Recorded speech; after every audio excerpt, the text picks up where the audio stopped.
getting carried away there with the theme music. Welcome to Behind the Music.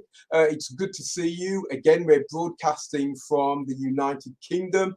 A first bit of snow for us today. So the winter has definitely begun.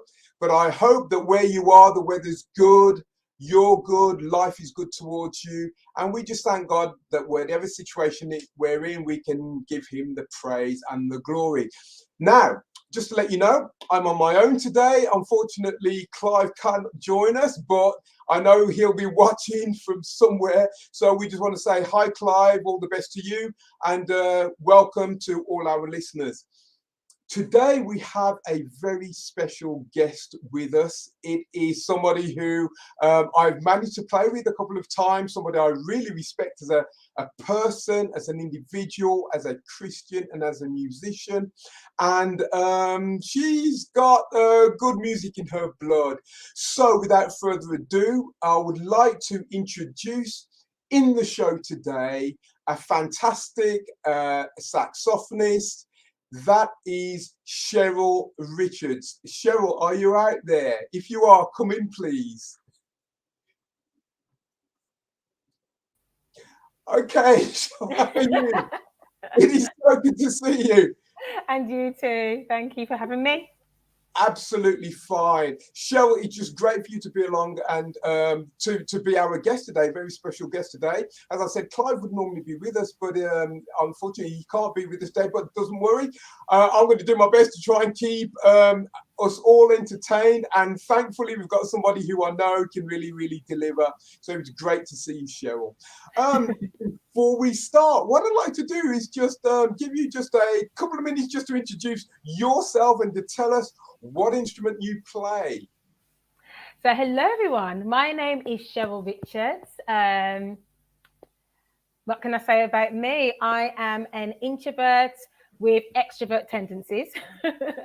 I often say that I live life, a God-centered life. I play the saxophone, and I suppose I play the vocals as well, if you want to call it that, because I believe the vocal is an instrument. And yeah, and I suppose in a nutshell, what do I call myself? I call myself a professional volunteer. I've got a wealth of things which I do, and I'm sure we'll get into all of that as we continue talking. That's fantastic, and I'm looking really forward to us having a great discussion. Something that really, really interests me, you never come over as an introvert, so that's taken me by surprise. But listen, I relate to that because a lot of people probably say that I'm I don't know. People are surprised that I'm an introvert, to be honest with you. And in the whole, I am quite shy, and I don't mind doing stuff like this occasionally. So just tell us a little bit about that sort of introvert spirit that you've got then. Where did that come from? I just think by nature, I'm actually quite reserved. And growing up, you just kind of, I think as a family, I'm part of a big family. I'm the middle child, so it's probably a bit of middle child syndrome as well. You kind of just, you just kind of just blend in, and wherever I was, it kind of sussing out. I always like to kind of sit back and suss out my space first. But I think over the years, and as life has kind of taken me in different ways, and I've learned to find my voice and not to be so shy, because I was, because introvert doesn't necessarily mean shy. Sure. A lot of times it's just the way that you get energy. And I do like my downtime. I like my quiet. I don't need to be around people all the time. But when I am around people, I enjoy that to the maximum. And there's actually a proper term for it. I think it's called ambivert, when you're literally in the middle of the spectrum. So I do have the extrovert tendencies, but by nature, I do kind of retreat to my home. And, I always say my bed is my happy place, when you're just in bed and sleeping. So my husband's just got home, and he probably doesn't realise I'm here talking to you. So if you hear him in the background, I apologise in advance. I can hear him. That will be all right. And listen, you have our permission to actually leave the studio to go and open the front door if he's lost. I'm like, babe. Yeah. Yeah. Well, listen, that's absolutely fantastic to know. At least I know now that I'm actually an omnivert. Did you say it was? I think it's ambivert. Somebody else will probably put it in the comments and write it properly or something. I must actually remember that. So, okay, back to talking about this. So, Cheryl, why saxophone? So growing up in a family which, to be honest, we didn't grow up with much musical influences. We only had the church, and if it wasn't gospel or Jim Reeves, it just wasn't allowed in the house. So, never really had much. And in school, I started playing the recorder, as most of us do. And then as we was going on through the school life, I started playing the recorder even at church. So me and my sister used to play the flute. I played the recorder, and would after play during conventions or Sunday services for whatever special occasion that the children had to do a slot in the program for. And I remember this one person coming up to me and saying, "Isn't it about time you chose a more adult instrument or a mature instrument?" I was still very young at this time, and I was thinking, well, I like my recorder. I don't even think I was even a teenager, so I was still quite young. And then when I was at school, I had a friend who was playing the saxophone. This is in secondary school. And she then said to me, "Oh, there's a saxophone available." So I went along to the music teacher, the music lesson with her, and said, "I'm interested." And, it kind of went on from there. I then got a saxophone. So actually, you then started quite late. Then, when I mean late, I mean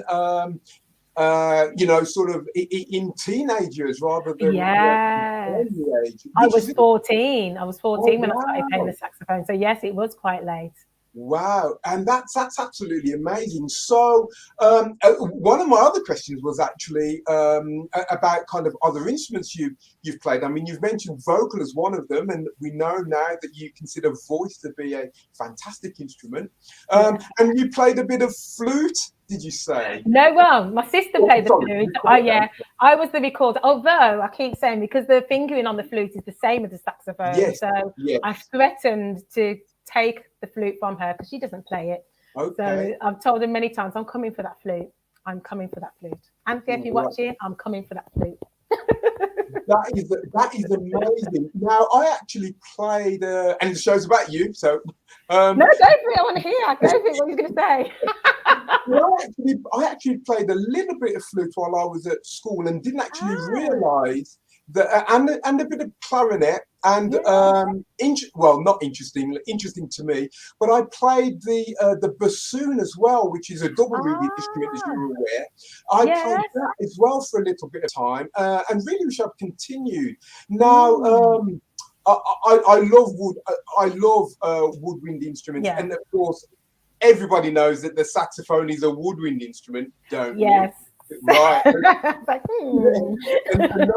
instrument. Yeah, so tell me then, because you started that quite late, and it is, I mean, how did you find it learning to play? Was it difficult, or, you know something? Music comes natural to me. So it's something, especially playing by ear.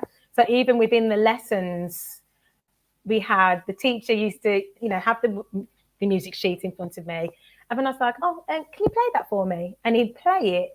And as soon as he played it, I could catch on straight away. Right. So to the point where I went straight on to grade 2. They didn't bother with grade 1 for me. Yeah, they put me straight on to grade 2.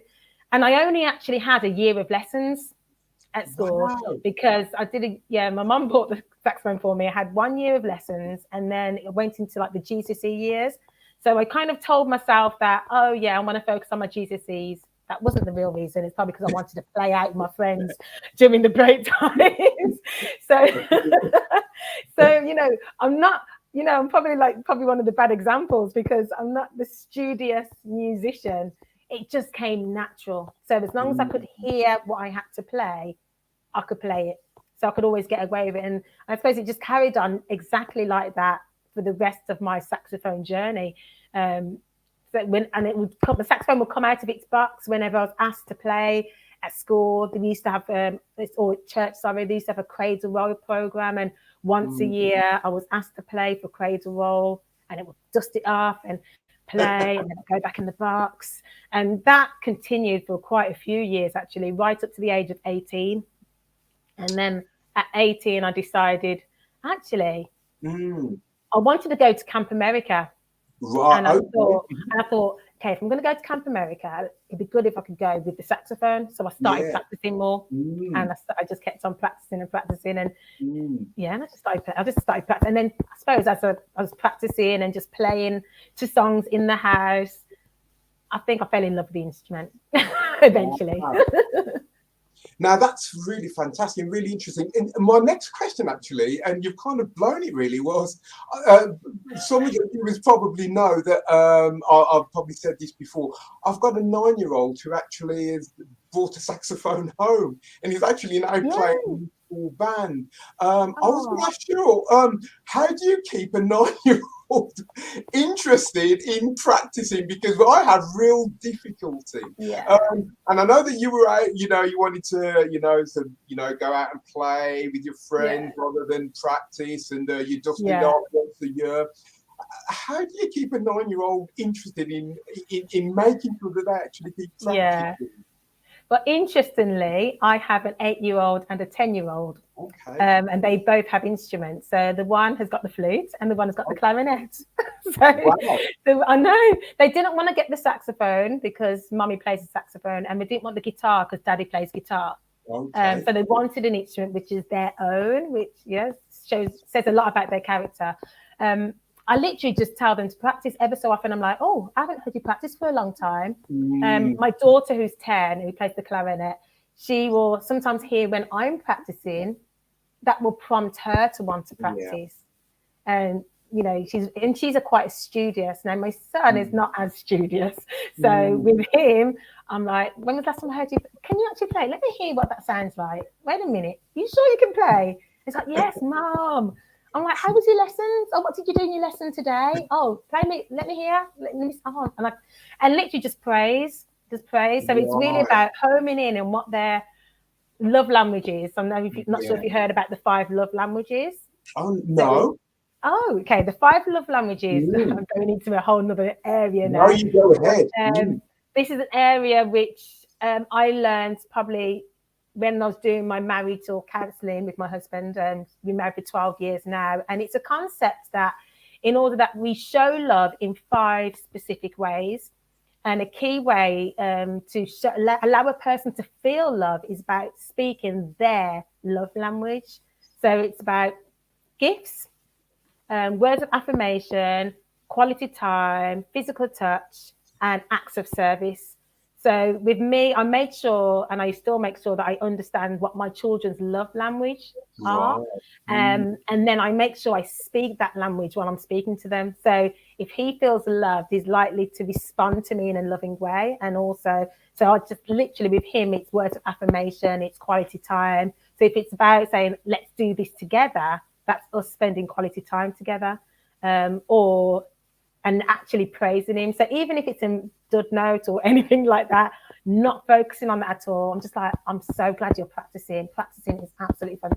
That's the only way you can get better. You're doing such a good job, and really just praising him, and just really being aware of what I'm saying and how that affects him, and what I'm doing and how that affects him and her, both of them. Wow, Cheryl, that is fantastic. I'd just like to tell our viewers and our listeners, welcome to Behind the Music with Dr. Cheryl Richards. Psychologist and absolute person extraordinaire.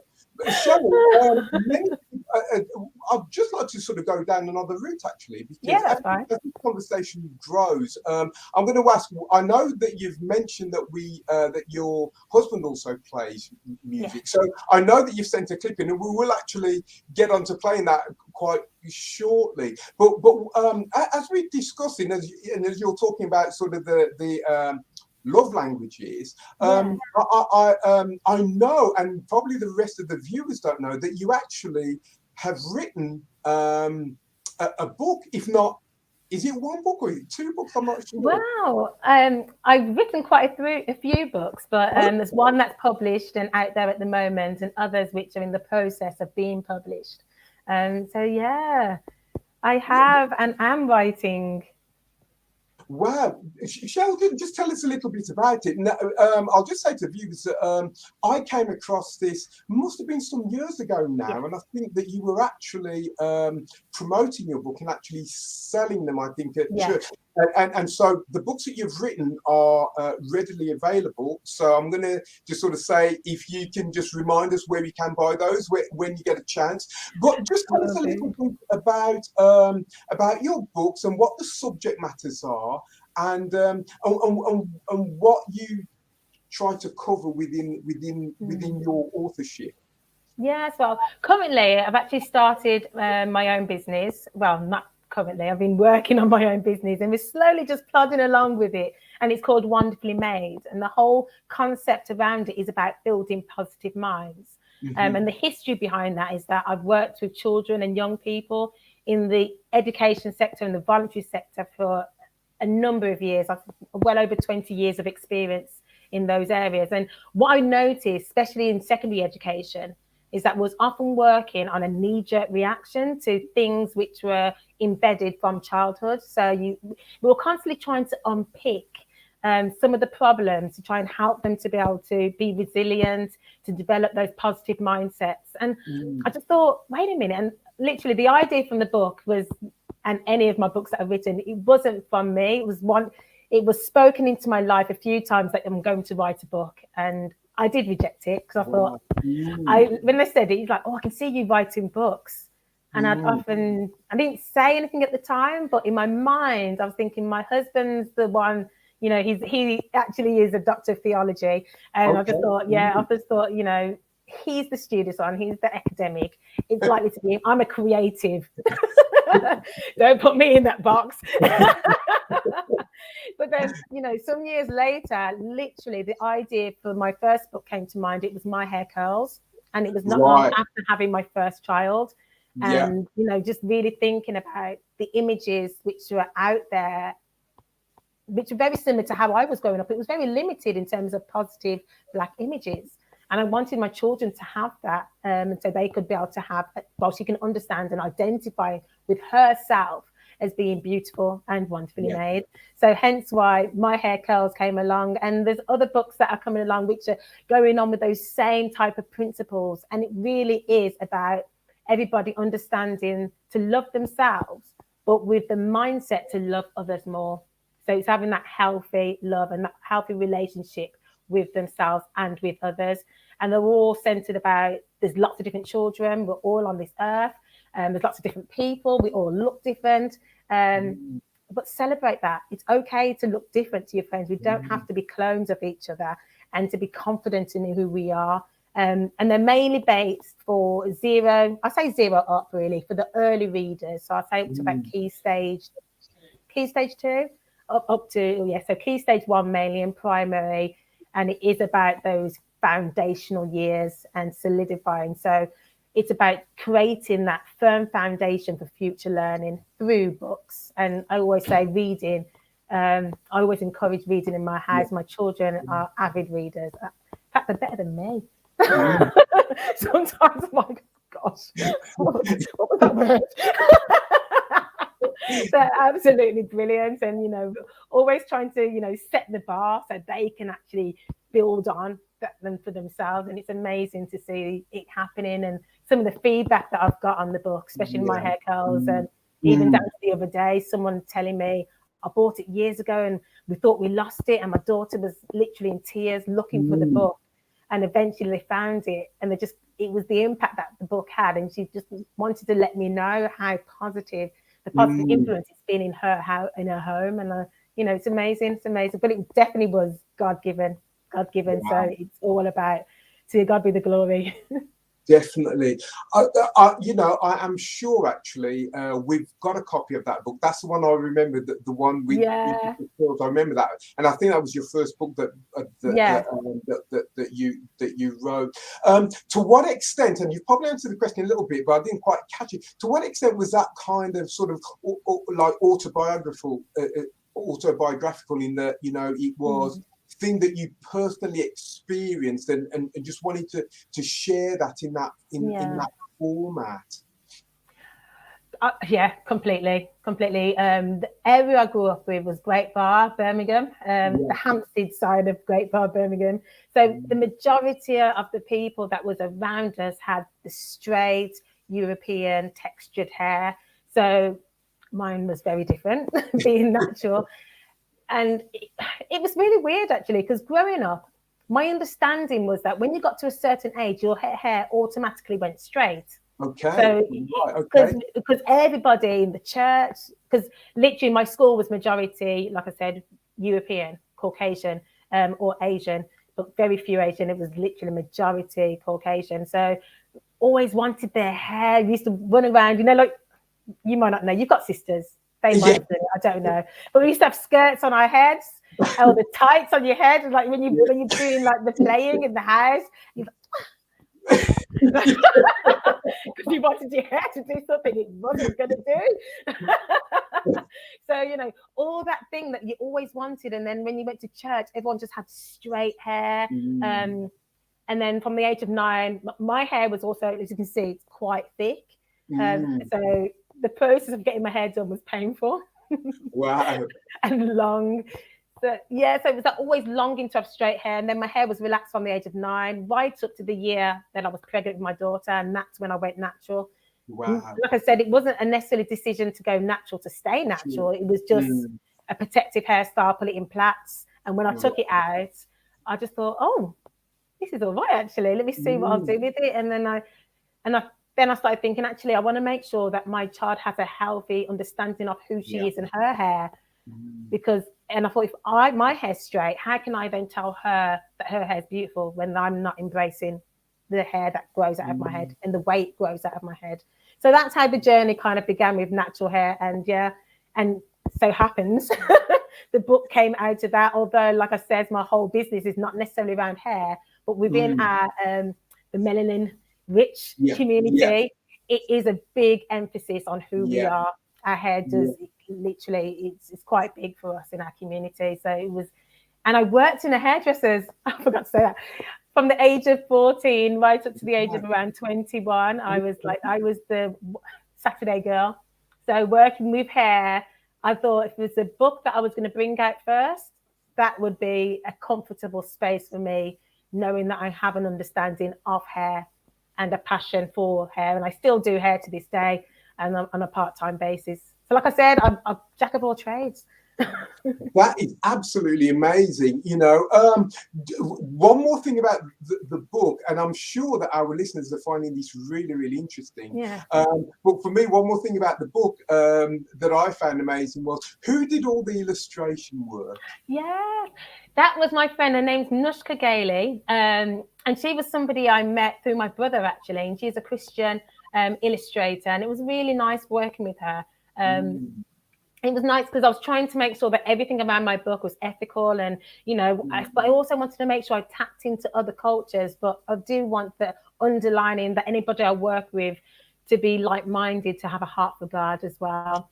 So, and that process, you would think being a children's book, it's going to be really easy because there's not much writing in there. But doing the illustrations and me having a clear vision of what I wanted, I was very clear of how I want my character to look. I literally gave her a photo of my daughter and a picture of my hair. And I said, I want you to mix those two. And then literally every single part of the book, you have to go through all the color, or the shading, the exact, the width, the shape, every little thing to do with the book. We had to go. Sorry, my earrings are knocking on these earphones. And I'm wondering if it's clicking as it's going on. So I'm going to take them off. My discreet way. So literally it became a partnership, and it still is a partnership because that's what it's about, because those images are very close to my heart. Yeah, so the process of actually writing a book and then getting it illustrated is longer than you think, but it's enjoyable. Sure. And I'm sure that, wow, we could talk about your book all day, and even the process of writing books, because I think that, I've met a couple of authors now, some of them church-based. So, and I don't mean to be rude, and it's not taken that way, but other authors I've met, particularly in my own local church, are very ordinary people, but yet they have a fantastic story to tell, and it's amazing how all of a sudden they've got this gifting which they can share quite well. They have a story to tell, and out of that comes a book, and a lot of people think, well, I just need a story, but it's a lot more than that, and it's really, really hard work. So can I congratulate you, and even doing it more than once. So what I was going to say is, I know that we've got a clip that we're going to be playing, so I'm going to ask for our producer to get that ready as soon as I can. But just as we're talking, you were talking about, we'll go back to talking about sort of the music, and you said your husband plays. Let us know a little bit about what's going on sort of family-wise with you guys there. Yeah, so my husband, he plays guitar and the piano, the keyboard. And I actually met him that way. I met him through playing. I was playing saxophone at the time, and the following time we were actually playing at the same event together. So that's how we met. And how many years later, we're now married with 2 children. So yeah, and so whenever I'm doing ministry or whenever I get the chance to play, majority of the time it is alongside him. So it's just the 2 of us, mainly with him on guitar and me on the sax. But there are the odd tracks which you'll get to hear as well, where you may not see him on the video, but he's actually playing the keyboard behind me. And yeah, so, and it's something that we enjoy doing wherever we can, is to do it together. Because anything, obviously, it can be quite difficult when you're there, especially as a musician, and you're at different levels and you're going off on the road, and it can be quite lonely. And so it's nice to have that thing that just keeps us united as well. And it's like a nice little project. That's fantastic. And I've met your husband once before, well, probably a couple of times, probably only once to speak to be honest with you. And but I know that he actually has a really good ministry going. And many who might not actually know that he actually pastors as well. Can you tell us a little bit about kind of your church ministry and how that's working out, and how that actually began, and how you fit into it? Well, I support my husband very much so. He's the pastor of, it's called River of Life Church, and it's in Tamworth. We live in Tamworth. And literally, the journey that we've had with this, we're just allowing God just to take the wheel. And we literally are within that river, just consumed and just following wherever God takes us as we are. And the ministry that we tend to be pushed towards is evangelism. We literally, my husband goes out there once a week. He's in the Tamworth Town Centre, literally just speaking to anybody. He's a community chaplain as well, so they have their jumpers with the community chaplain, so people just gravitate to them. And at the moment, the amount of people whose hearts are being changed and transformed because of the ministry, literally walking aside people, meeting them where they are. Our focus is not necessarily on getting them through the doors. Our focus is leading them to Christ, and that's first and foremost. And once they meet Christ, if they then come into the doors, that's the place where they can experience and worship with others who love Christ in the same way. And it's really, there's an array of people that come in, and the way it's kind of just unfolding. We're very in the early stages, very much so. We come under the covering of Church of God of Prophecy, but it is still an independent entity within Tamworth. And we're just so grateful for the ministers and the pastors who stand alongside of us with prayer, to support what we're doing with the homeless. Wow. So, and especially with those with mental health issues as well, and connecting with the local council to literally get people housed. creating food and spaces for them to just be able to express themselves in their own personal way. So yeah, just please continue. River of Life Church, Tamworth, keep us in your prayers, because it's our desire just to do whatever God wants us to do. And my role in it, I'm the supportive wife who is right there by his side, praying him up, doing the, like I said, about the singing, worship leading, doing the children's ministry, and supporting the women as well within the service, and anything else which God leads us to do, through, whether it's through Bible study, teaching, leading prayer meetings, all of the above. Yeah, and Cheryl, we've had the opportunity to actually talk about this sort of on a personal level when we were playing away in I think it was it Milton Keynes, and we were actually having a chat in the car coming back home, and I was amazed at the work that you're doing. The thing that impressed me is very much because there are it's not like, and you've actually come from a huge church to one that is actually obviously a lot smaller, and maybe your involvement is actually sort of more practical and more hands-on. What are the main challenges? I'm sure that time and covering loads of bases is definitely one of them, but what are the main challenges that you face sort of from moving from a large church to a smaller church with probably less of our type of people around, where you now need to sort of make an influence in that kind of environment? Oh, do you know something? There's a few.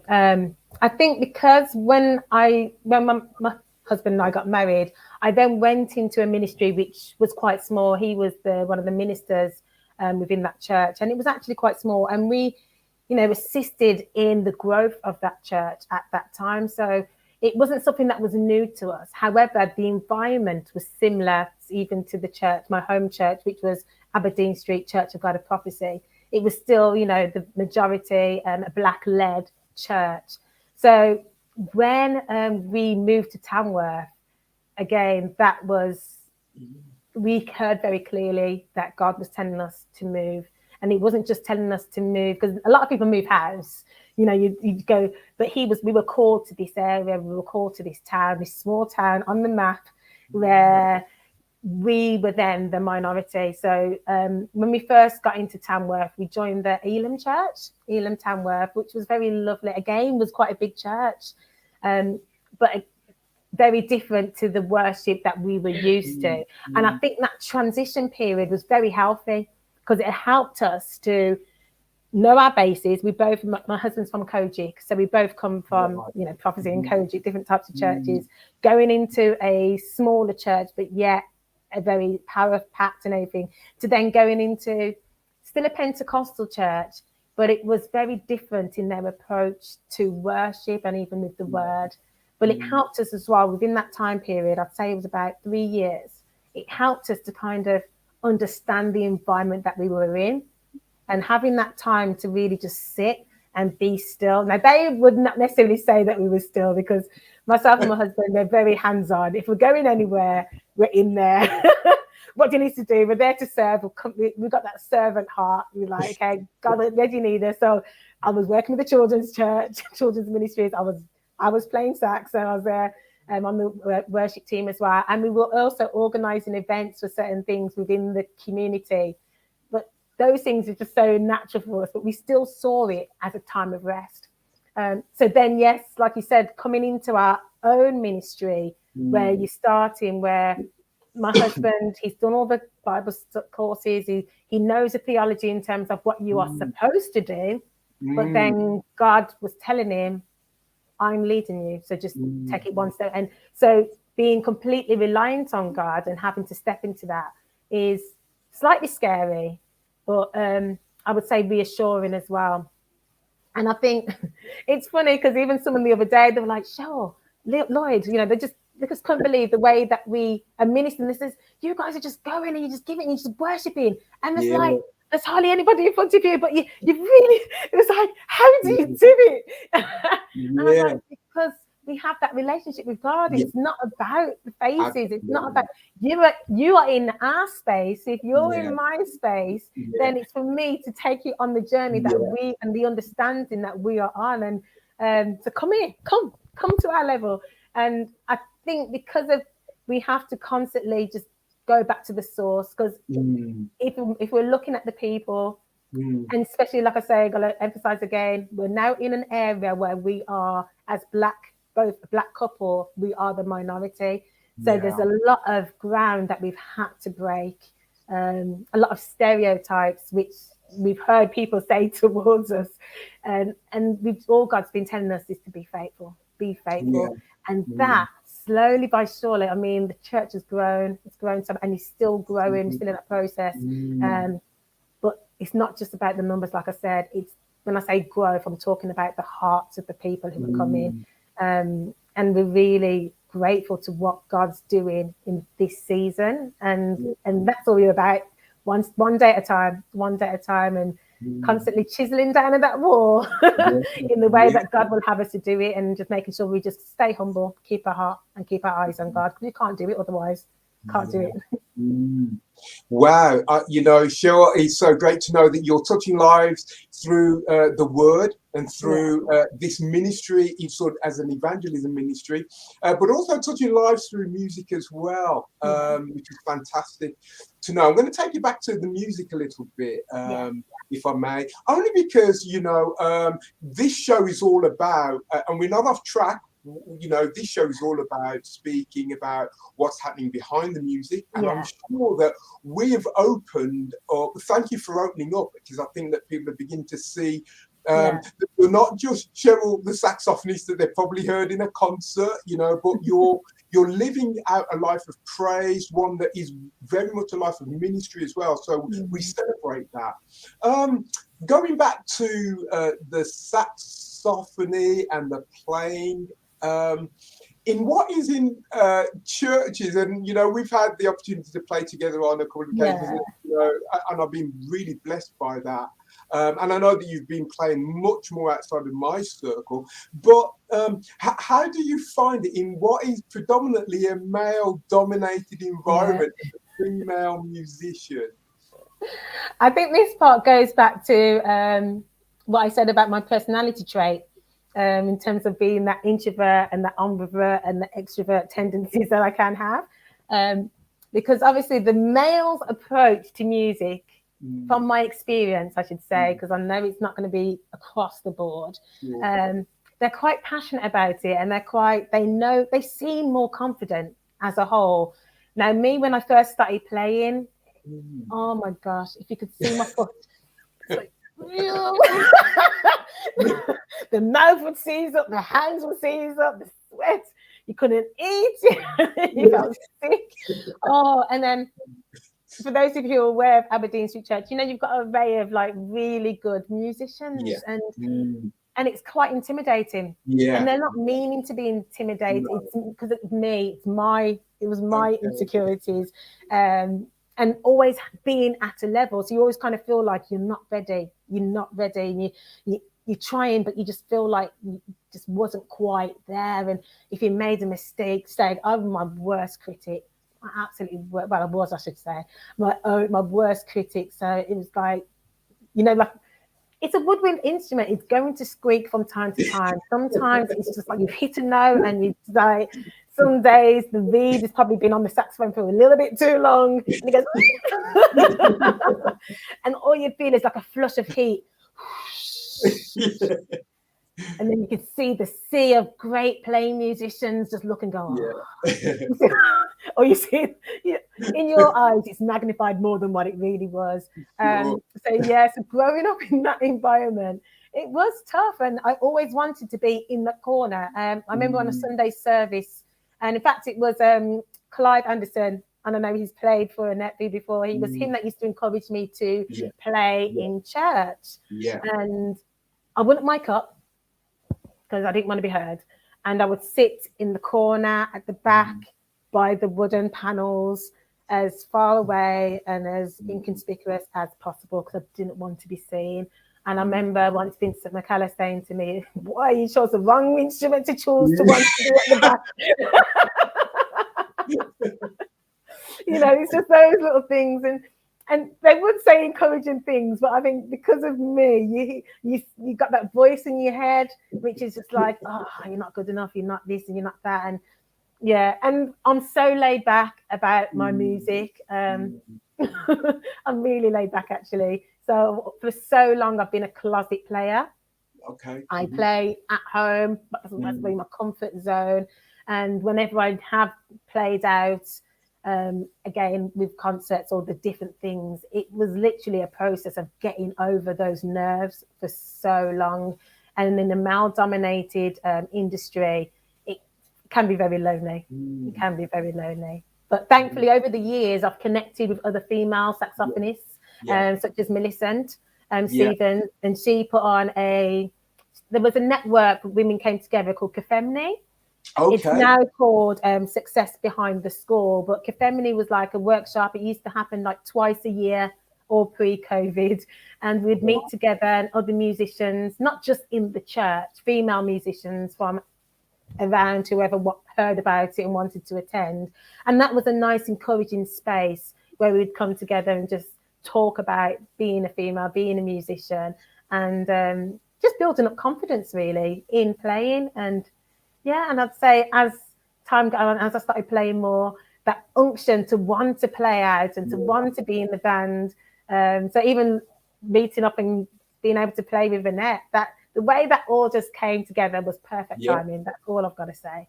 Absolute perfect timing, because it just before the lockdown, I remember saying to my brother, who's a drummer, Leon Small, I remember saying to him, Leon, I just feel like I want to play more now. This is going to be my year. I'm got to start playing out more, because I've been playing as a closet player. I was playing in the Elam church, so I was doing more stuff in Tamworth than I was even in Birmingham for a long time. So whenever they did community things, so I kind of developed a different set of audience, which is outside of my home churches. So those years of developing and being at home and developing, I kind of, those confidence, it really did build up.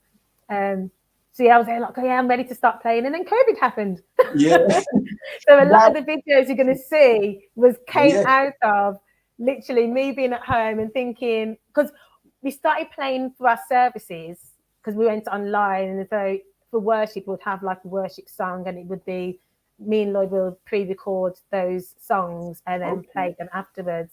So we started recording for that, and then I just started doing things by myself when I was here with the children, doing between home learning. I was there, just spent my time with my instrument and with God. So, and that's where a lot of that came out of.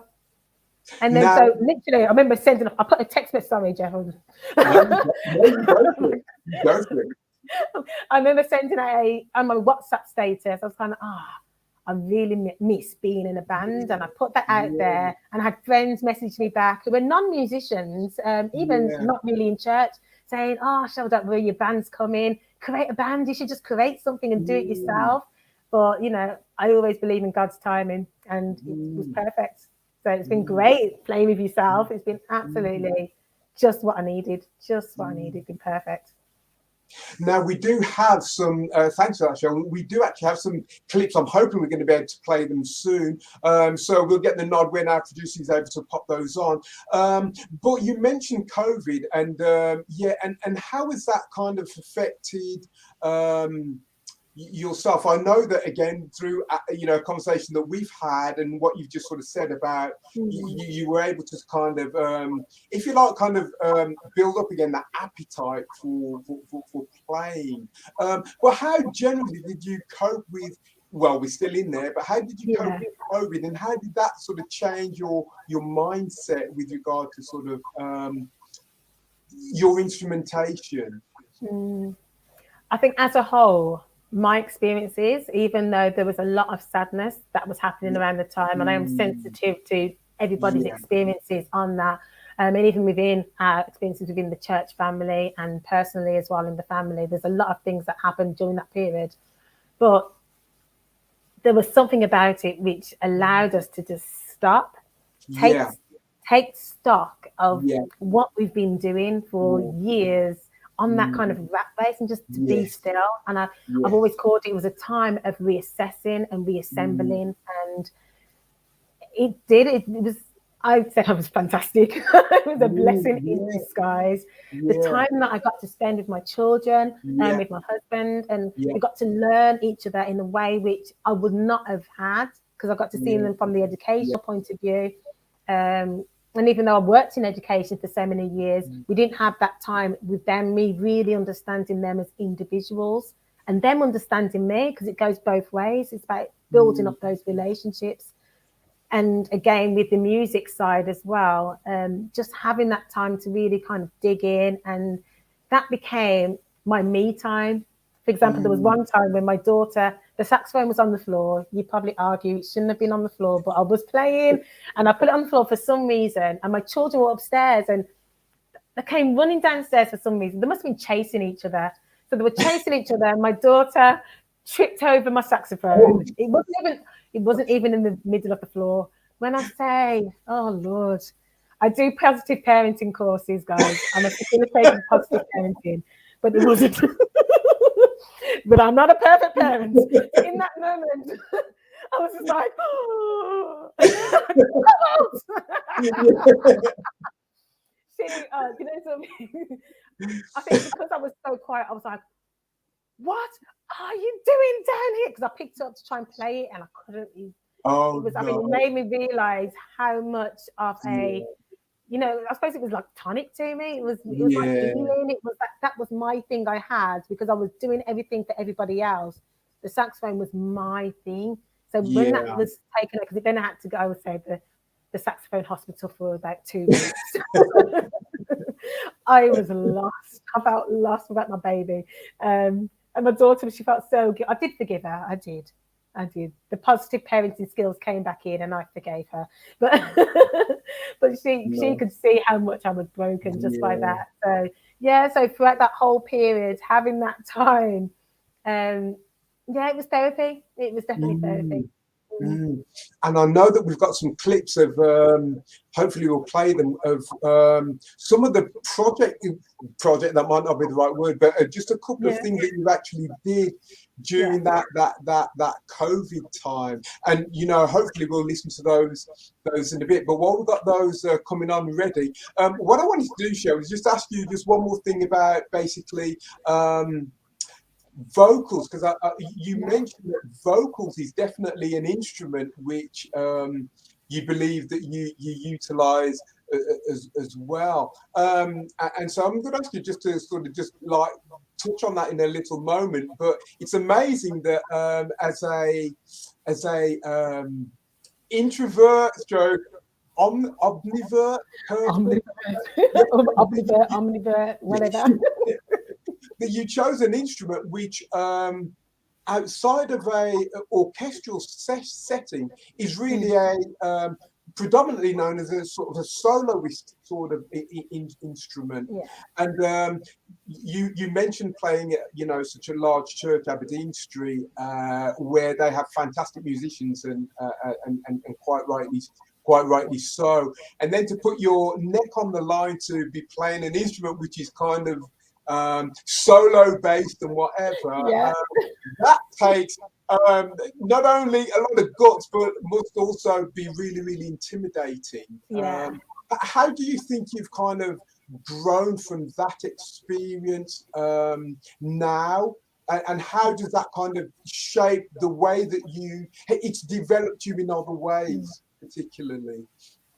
I think as a whole, even through my journey with other things that I've done, even working in the hairdressers, working in schools and in education, working as a child worker, play scheme worker from the age of, how old was I when I was 15 when I started working as a play scheme worker. So it's like these different areas of life was pulling me out, was drawing me out, and it's drawing the confidence, because with my friends, in those safe settings, being at home in that family setting, I was the talkative one. I was the opinionated one who spoke their mind. As soon as I got out the door, you wouldn't hear me talk unless you were close enough to me where I felt comfortable and confident, a confident space to kind of talk. And I suppose as the years have gone on, me finding myself and being more understanding and confident. And that's why I suppose that's where the business comes from, building positive minds. And it is about building up the self-esteem and the confidence in individuals so that they can literally be their unique self and understand who they are and who they're called to be. But I literally see this as a calling. Everything that I do, you know, I feel like it's like mandated to do. And isn't it funny how sometimes the things that we're called to do are the things which is outside of who we are? It's bigger than who we are. So it causes us to literally dig deep into God for the support in doing that. So, for example, we're singing again, Growth Church God of Prophecy.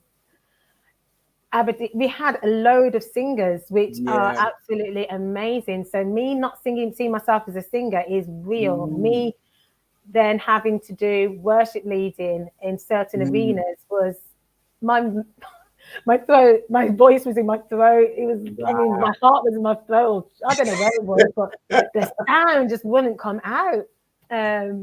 And I'd say, you know, I've got to give credit to my husband as well. I suppose the confidence in coming to that space and having that understanding of who I am through that relationship, as our relationship got tighter as well. And getting closer to God as well, and just realizing actually we are fearfully and wonderfully made, and we're also unique, and that's okay. I'm not supposed to sound like the amazing soprano singers, which I know who sing in the soprano section. I don't need to sound like this person or that person. I just need to be me. And as time got on, and as you do different things, it is literally about slowly accepting. Because I am quite quirky. I am. You know. I know I'm quirky, and I've embraced my quirky tendencies. Yeah, absolutely. And so you should. Yeah. I am that childish one. So if it's a children's, like even with my kids' parties, I'm that one running around with the children.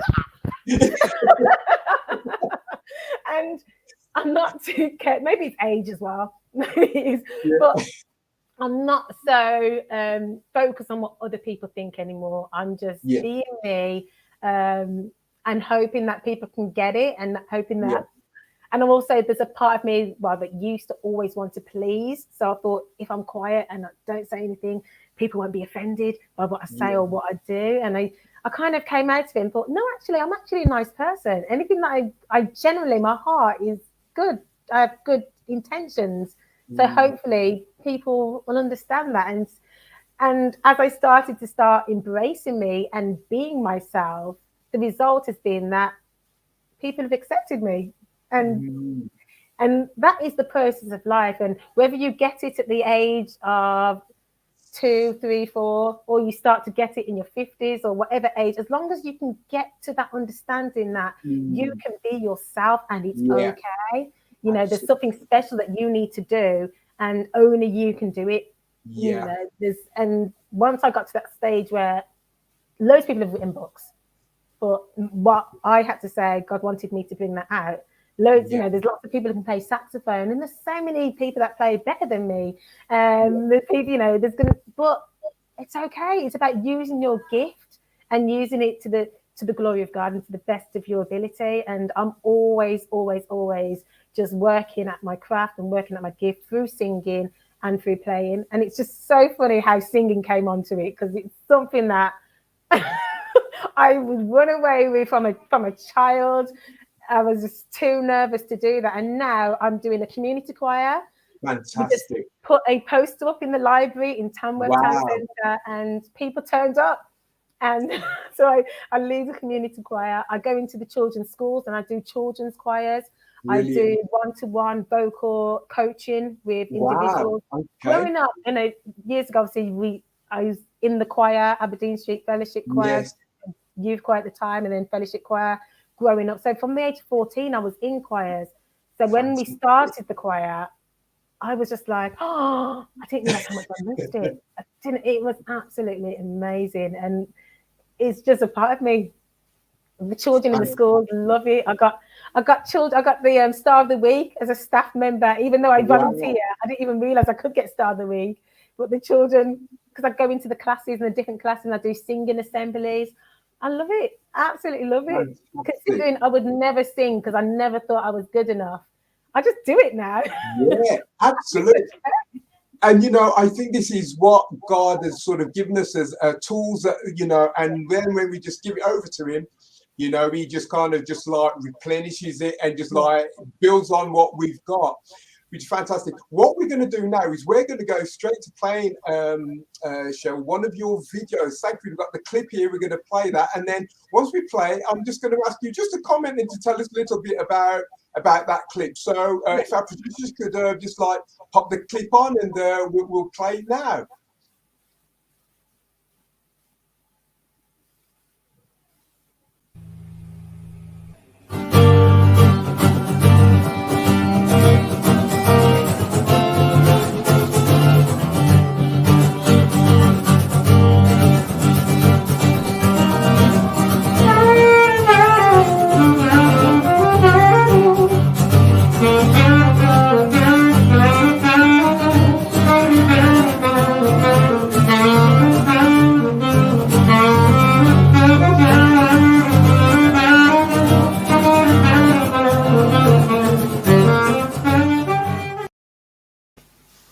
Yes. Sorry, that was a teaser. That one was a teaser. Yeah. So, tell us about that clip then, and I'm sure we've got another one ready, but tell us about this one. Yeah, but that was actually during lockdown. I was playing at the church. Oh gosh, I can't remember the name of the church. It was at the bottom of the video. It was a church in Birmingham that asked me to play for their Christmas concert. Okay. And so I did the song Shackles. I did another Christmassy song, but I did that. And I like playing that song, even though when I first heard the Mary Mary song Shackles, because it came out in the charts and everyone was raving about it. And I think I was just like, I don't think it's all that. I just that was my first impressions of the song.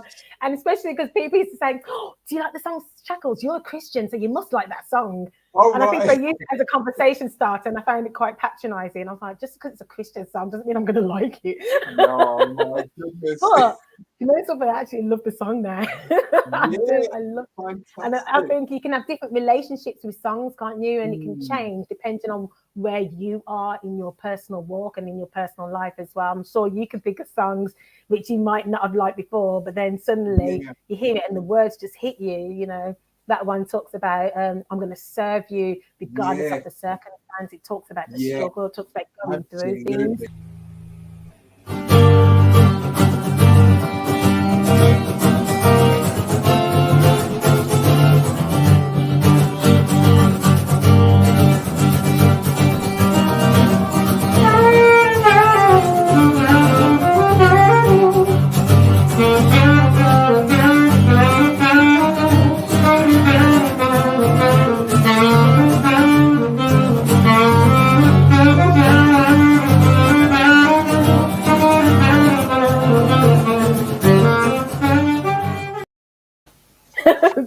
There it was again.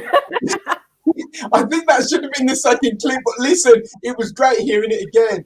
Cheryl, unfortunately, we're running out of time, and what I wanted to do is, because we both probably have the best female saxophonist that I've met live playing with, there are others as well, and so I shouldn't sort of say the best, but you're the best that I know that do what you do as well.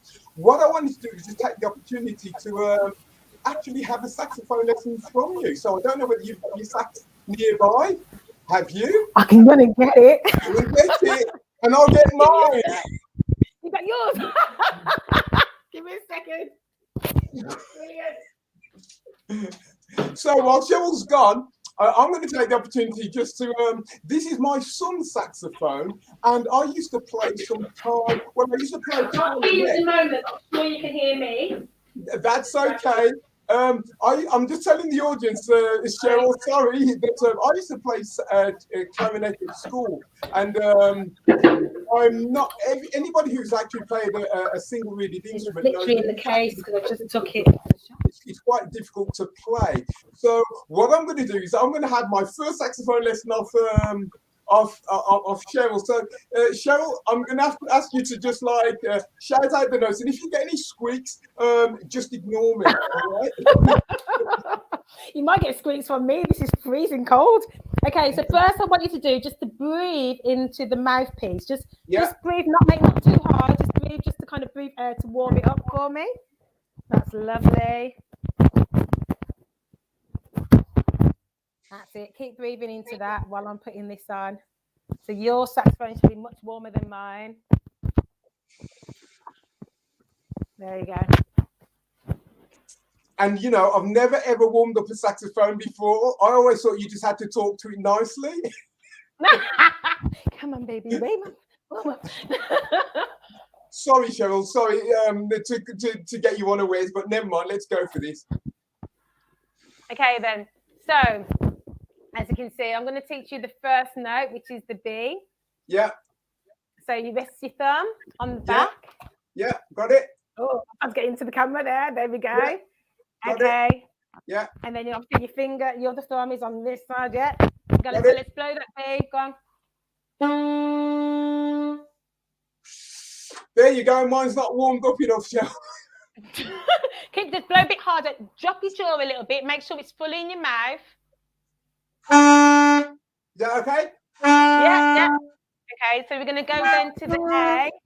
So if you're going to put your finger on, you're going to miss that one in the middle and go to this note here.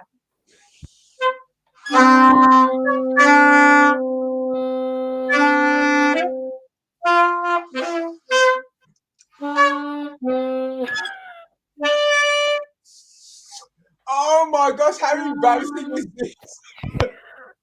It's not easy, is it? Go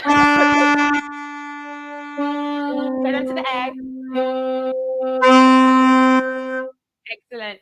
And then go to the G. So I'm going to get you to do Mary Had a Little Lamb. So this is the G. So go.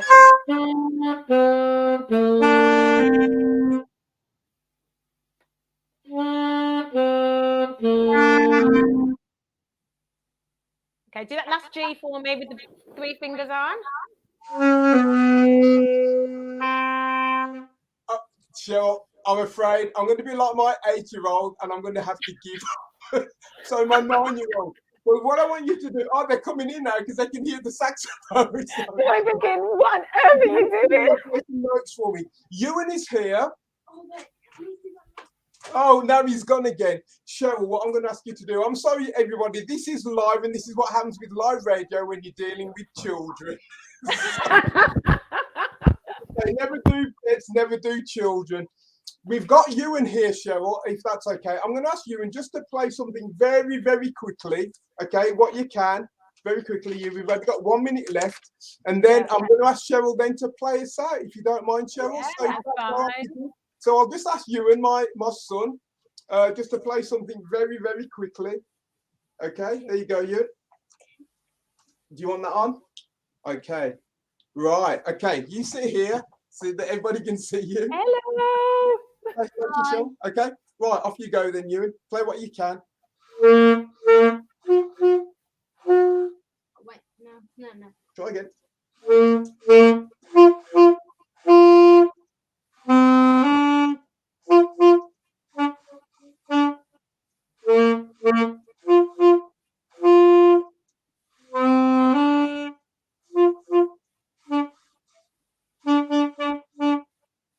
Thank you very much indeed. Yay!